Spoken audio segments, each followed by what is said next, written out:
한국의 의료 시스템이 큰 위기에 직면하고 있습니다. 코로나19 환자의 급증과 엠폭스, 옛 원숭이 두창의 국내 유입 가능성이 높아지면서 의료 공백이 심화되고 특히 응급실은 이미 한계에 도달한 상황입니다. 최근 질병관리청에 따르면 코로나19 입원 환자 수는 지난 6월 말부터 급격히 증가해 8월 2주차에 정점을 기록했습니다. 4주 만에 코로나19 입원 환자 수가 6배나 늘어나며 특히 65세 이상의 고령층에서 높은 입원율을 보이고 있습니다. 이로 인해 전국의 응급실은 이미 포화 상태에 이르렀으며 의료진들조차 코로나19에 감염되어 일부 응급실은 사실상 마비 상태가 되었습니다. 엠폭스에 대한 우려도 함께 커지고 있습니다. 엠폭스는 원래 원숭이 두창으로 알려진 바이러스성 질환으로 두창 천연두과 비슷한 증상을 나타냅니다. 엠폭스는 주로 아프리카에서 발생하지만 최근에는 세계적으로 확산되는 추세를 보이고 있습니다. 이 질병은 감염된 동물이나 사람과의 접촉을 통해 전파되며 발열, 두통, 근육통, 피로감, 림프절 비대, 피부 발진 등의 증상을 유발합니다.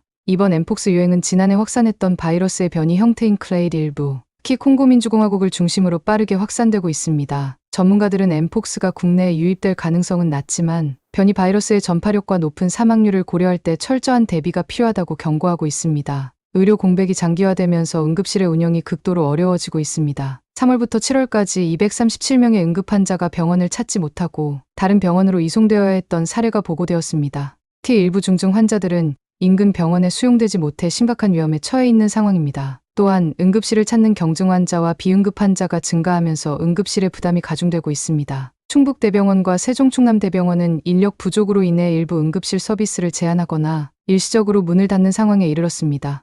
이러한 상황에서 환자들이 적절한 치료를 받지 못하고 응급실 뺑뺑이 현상이 빈번하게 발생하고 있습니다. 이러한 의료 공백의 배경에는 정부와 의대 간의 오랜 갈등이 자리 잡고 있습니다. 정부는 의료 인력 부족을 해결하기 위해 의대 정원을 확대하고 공공의료 시스템을 강화하는 방안을 추진하고 있지만 의사협회와 의대 측은 이러한 방안이 의료의 질을 떨어뜨리고 의사들의 과중한 업무 부담을 가중시킬 것이라고 반대하고 있습니다. 특히 의대 정원 확대는 의료계에서 큰 반발을 불러일으키고 있습니다. 의사들은 의료 인력 부족의 근본적인 원인이 의료 현장의 열악한 근무, 환경과 불균형적인 의료 인프라에 있다고 주장하며 단순히 의대 정원을 늘리는 것이 해결책이 될 수 없다고 주장합니다. 이러한 갈등으로 인해 정부와 의대 간의 협의는 지지부진한 상태이며 이로 인해 의료 공백은 더욱 장기화되고 있습니다. 상황이 악화되자 정부는 응급실 부하를 줄이기 위한 여러 가지 조치를 시행하고 있습니다. 복지부는 응급실 인력을 확보하기 위해 인건비와 당직 수당을 지원하며 공공병원을 중심으로 여유 병상을 확보해 코로나19 확진 환자를 수용할 계획입니다. 또한 경증 환자의 응급실 방문을 억제하기 위해 응급실 의료비 본인 부담을 인상하는 방안도 검토 중입니다. 그러나 이러한 조치에 대해 의료계에서는 현실성이 부족하다는 비판이 제기되고 있습니다. 응급실의 과중한 업무 속에서 응급 환자와 비응급 환자를 구분하는 것이